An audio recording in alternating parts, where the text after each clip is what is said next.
I never thought my life would take the turn it did. For 10 years, I believed I was doing everything right. I worked hard, long hours, sometimes even weekends, because I wanted to give Laura and our kids the best life I could. I wasn't perfect, but I poured everything I had into our home and our family. To me, being a good husband and father meant providing stability and comfort, making sure there was always food on the table, a roof over our heads, and a future for our children. I'll admit, I wasn't always around. Work demanded a lot from me, and I know I missed a few school plays and dinners here and there. But I thought Laura understood. She used to tell me how much she appreciated what I did, and how grateful she was. I held on to that. For the most part, our marriage felt solid. We had the usual ups and downs like any couple, but nothing I thought was unfixable. Our kids, they're my world. But looking back now, I realized the cracks had been forming for a while. At first, it was small things. Laura started staying out later with her friends, saying she needed time to herself, which I understood because of motherhood. Then there were the times she seemed distant, even when we were in the same room. I'd ask her if something was wrong, and she'd wave me off with a quick, "I'm just tired," or "It's nothing." The conversations grew shorter. Our laughter became less frequent. Sometimes, it felt like I was talking to a stranger instead of the woman I'd built a life with. I told myself it was just a phase, and that we'd get through it. After all, we'd been married for 10 years. We had history, a bond. Then one evening, she dropped the bomb. I was sitting at the dining table, going over some bills, when she walked in and said, "We need to talk." Her voice was calm, almost too calm.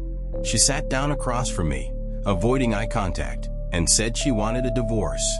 I just sat there stunned. Divorce? Where did this even come from? She told me she felt neglected, like I didn't care about her anymore. That I was so focused on work, I'd forgotten how to be a husband. Her words hit me like a punch to the gut. I'd worked so hard for us. I wanted to fight back, to defend myself, but the way she said it, cold, detached, like she'd already made up her mind something felt off. I asked if there was someone else. She laughed. "This isn't about anyone else, Jamie," she said. "It's about us." When she told me her lawyer would be in touch, it was like she'd flipped a switch. There was no emotion in her voice, no sadness, no anger, just business. That's when I knew there was something she wasn't telling me. It didn't take days before I got the official notice. Laura had chosen Mr. John, one of the most high-profile divorce lawyers in the city. He had a reputation for being sharp, confident, and utterly ruthless. People joked that he didn't fight cases, he won wars. When I walked into our first meeting, I saw him sitting there, perfectly polished in a tailored suit, looking more like a CEO than a lawyer. His handshake was firm, his smile calculated. Laura sat next to him, her face calm but distant. She wouldn't meet my eyes. John wasted no time getting to the point. "Mr. Jamie, my client is seeking a divorce with a fair settlement. She's requesting a significant portion of your shared assets. This includes the house, financial accounts, and spousal support." He paused, tapping his pen against the table for effect. "This is about ensuring Laura can move forward after the divorce, comfortably and without struggle." Move forward? Those words stung. After everything I had done, working long hours, building a life for her and the kids, sacrificing my own needs for the family, this was how it ended. But I kept my expression neutral. No point in showing emotion in front of them. As John continued talking, I noticed something about him that didn't sit right. He wasn't just doing his job, he seemed personally invested. There was a subtle confidence that went beyond being good at his craft. His eyes flicked toward Laura occasionally, and she seemed oddly comfortable around him. I didn't let them see how much this hurt. I sat there, nodding occasionally, keeping my face calm. If Laura was expecting me to blow up or plead, she didn't get it. I knew better than to show my cards too early. "All right," I said evenly. "I'll need time to review this. You'll hear from me soon." John raised an eyebrow, clearly expecting more of a reaction. He leaned back in his chair, smirking as if he'd already won. "I'd suggest not delaying too long. Laura is eager to finalize this quickly. I glanced at Laura then, my first real look at her since walking into the room. She was staring at the table, avoiding my gaze. There wasn't any regret in her expression, just detachment. Inside, I felt anger boiling, but I kept my voice steady. I'll take the time I need. Then I stood and walked out. That night, as I sat in my study with a cup of coffee, I made a decision. I wouldn't let my emotions control me. I would stay calm, stay smart, and find the truth, no matter what it took. The next day, I remember sitting across from my lawyer, trying to make sense of it all. Laura wanted a divorce. She said I'd been neglecting her, that I wasn't the husband she needed anymore. But what hit me harder was the number she threw at me. She wanted everything. The house, a huge settlement, and even the majority of custody over our kids. It felt like she was trying to erase me from our lives entirely. My lawyer leaned back in his chair and said, "Jamie, we need to dig deeper," he said. "This demand, it doesn't add up. If Laura's pushing for this much, there might be more going on. Hire a private investigator. Let's find some dirt we can use to renegotiate." I hired the investigator, hoping he'd come back with nothing more than a minor issue, a mistake in the paperwork or something small I could use to push back on her demands. Instead, he gave me something I never expected. Laura wasn't just having an affair. She was having an affair with John, her divorce lawyer. They'd been seeing each other for months. The investigator gave me pictures. Laura and John at dinner, holding hands like they didn't have a care in the world. Videos of them meeting up at hotels. Insider evidence about their plans to divorce me, bleed me dry, and move in together once it was all over. I sat there, staring at the evidence, and I couldn't breathe. The woman I'd loved, the mother of my children, was plotting to destroy everything we had built together. But it didn't end there. The investigator also uncovered that Laura had been draining our accounts. Large sums of money were gone, transferred to accounts I didn't even know existed. She'd been using those funds to support her own life, and possibly even John's. All without a word to me. I couldn't believe it. I felt like a fool. All those long hours I worked, the sacrifices I made to provide for our family. She was using it to plan her escape. And here she was, accusing me of neglect. I'll be honest, I didn't know what to feel at first. Anger, betrayal, heartbreak. It all hit me at once. But I stopped myself. Acting out of anger wouldn't fix anything. I realized I needed to be smart. Laura thought she had the upper hand, but now I had something she didn't expect. I had the truth, and I was going to use it, not just to protect myself, but to make sure she faced the consequences of what she'd done. When Laura's lawyer, John, emailed me about the meeting, it was framed as a discussion to finalize the divorce amicably. That word made me laugh out loud.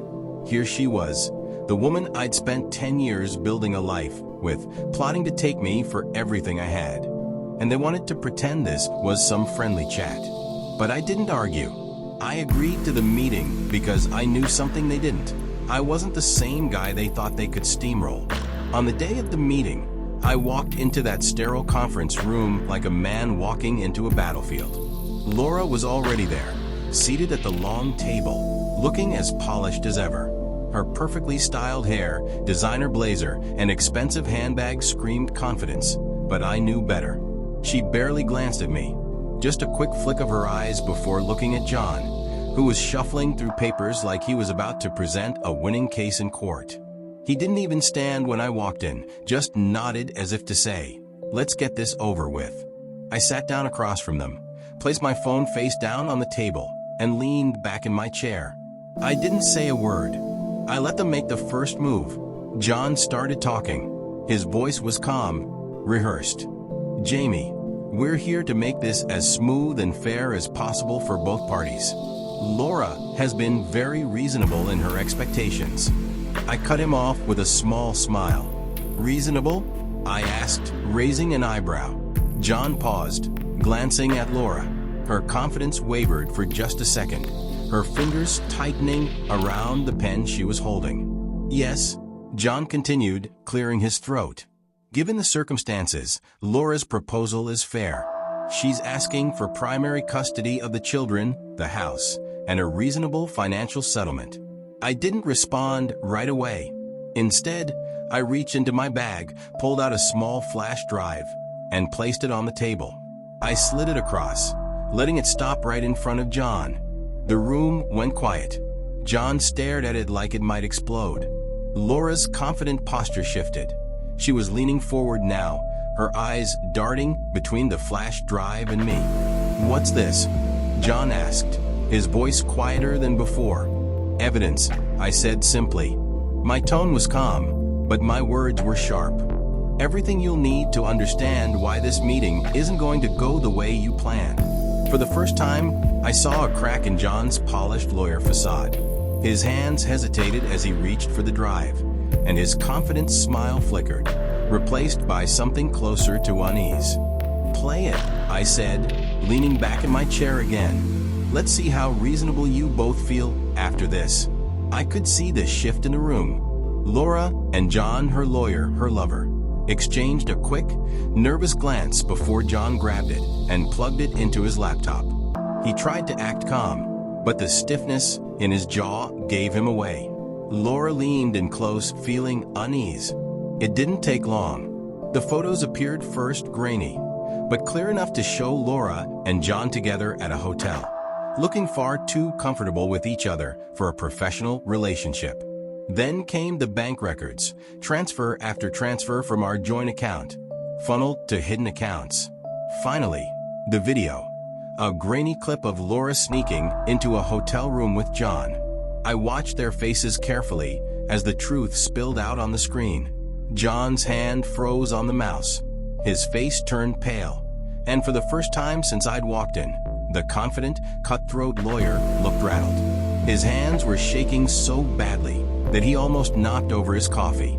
This is out of context," he stammered, but the panic in his voice betrayed him. He knew he was caught. I leaned back in my chair, keeping my voice steady. "You can call it whatever you want, John, but I think the court will see it differently. And the press? They'll have a field day with this. A top lawyer sleeping with his client, helping her steal from her husband? It's not a great look." Laura's eyes widened. She looked at me like she didn't recognize the man sitting across from her. How did you even get this?" she whispered. Her voice wasn't angry. It was scared. She'd always underestimated me, and now she was realizing just how much she'd miscalculated. "I've been paying attention," I said simply. "While you were busy sneaking around, I was gathering evidence.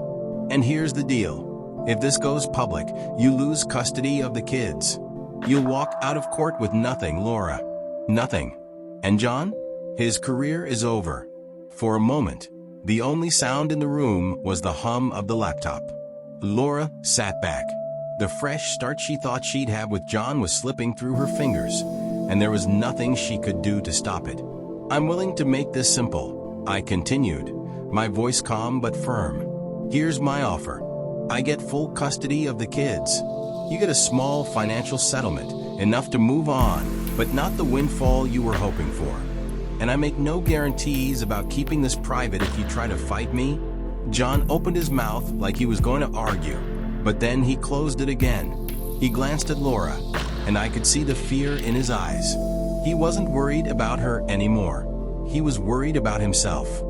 Laura tried to say something, her voice shaking. "Jamie, please. The kids." "The kids," I cut her off, "deserve stability. They deserve better than this mess you've dragged them into." I leaned forward, my eyes locking on hers. "You made your choices, Laura. Now it's time to live with them." On the main day, I sat across from Laura in my office, her once confident posture now deflated. She looked at me, her eyes red. For a moment, there was silence. Then she spoke. "Jamie," she said softly, her voice cracking, "I'm sorry. I didn't mean for things to go this far." I stayed silent, staring at her, waiting for her to continue. Sorry? What exactly was she sorry for? The lies? The affair? The betrayal? Or was she sorry she got caught? I made a mistake, she continued, her voice trembling. I was unhappy, Jamie. I felt like you didn't see me anymore. I wasn't trying to hurt you. That last part made me laugh. Not trying to hurt me? I said, finally breaking my silence. You lied to me, you stole from me, and you planned to tear apart our family for your own selfish reasons. Tell me, Laura, what part of that wasn't meant to hurt me? She flinched as if my words had slapped her. But I didn't stop. You think this is about feeling unseen? I worked every single day to give you and the kids a life you could be proud of. I trusted you, and you used that trust to rip everything apart. Tears started streaming down her face now, but they didn't move me. Maybe once I would have felt something, guilt, sadness, maybe even pity. But now, all I felt was empty. I thought we could fix this, she said, her voice almost a whisper. That maybe we could find a way to move on. I shook my head. Move on? Laura, this isn't a fight we can come back from. You didn't just cross a line, you burned the whole bridge down. There's nothing left to move on from. Across the table, John, her lawyer and secret lover, sat pale and quiet, avoiding my gaze. He had kept silent through most of this, but I wasn't about to let him off the hook. What about you, John? I said, turning my attention to him. You don't have much to say now, do you? All that confidence from before is gone. Funny how that happens when the tables turn. Look, Jamie, he said, finally speaking, his voice tight. I think we can all agree that dragging this into court wouldn't benefit anyone. Let's try to resolve this amicably. Amicably? I repeated. Now you want to talk about being amicable? You were ready to take everything from me, John. You and Laura planned this whole thing, didn't you? Divorce me, bleed me dry, and walk away like it was nothing. But now that I've got the upper hand, you want to play nice? He didn't respond, and I leaned back, letting the silence hang in the air for a moment. Here's the deal, I said finally. You're going to take my terms, every single one of them. Laura gets a fraction of the settlement she wanted, and I get full custody of the kids. If either of you tries to fight this, I'll make sure every piece of evidence I have goes public. Trust me, John, your reputation won't survive it. John turned to Laura, desperation in his eyes. Laura, he said, his voice low and urgent, just take the deal, please. She hesitated, her eyes darting between him and me. But, there's no but, he interrupted. If he goes public with this, I'm done. My career is over. Is that what you want? Her shoulders slumped, and that was the moment she realized she'd lost. Not just the case, but everything. The life she thought she could build with John, the money, the kids, it was all gone. And there was nothing she could do to get it back. Fine, she said finally, her voice barely audible. I'll sign the papers. She turned to me, tears still streaming down her face. Jamie, I didn't mean for it to end like this. I stood up, gathering my things. Maybe you didn't, I said, my voice steady. But you made your choices, Laura. Now, you have to live with them. As I prepared to close for the day, I felt no satisfaction, no sense of victory, just relief. It was over. The fight, the lies, the betrayal, all of it was behind me now. And for the first time in a long time, I felt like I could finally start over. So let me ask you something. What would you do if you were in my shoes? Imagine dedicating 10 years of your life to someone, building a family, sacrificing sleep, working extra hours just to make sure they never lacked anything. And then one day, they turn around and tell you, I want a divorce.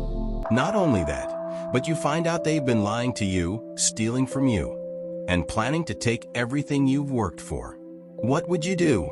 Would you fight back, or would you let it slide and walk away? Now, I want to hear your thoughts. If you were me, how would you have handled it? Let me know in the comments. And if this story hits home or makes you think, do me a favor. Hit that like button and share this video with someone who might need to hear it. I guarantee this isn't the end of the story. There's a lot more to come, and trust me, it only gets crazier from here.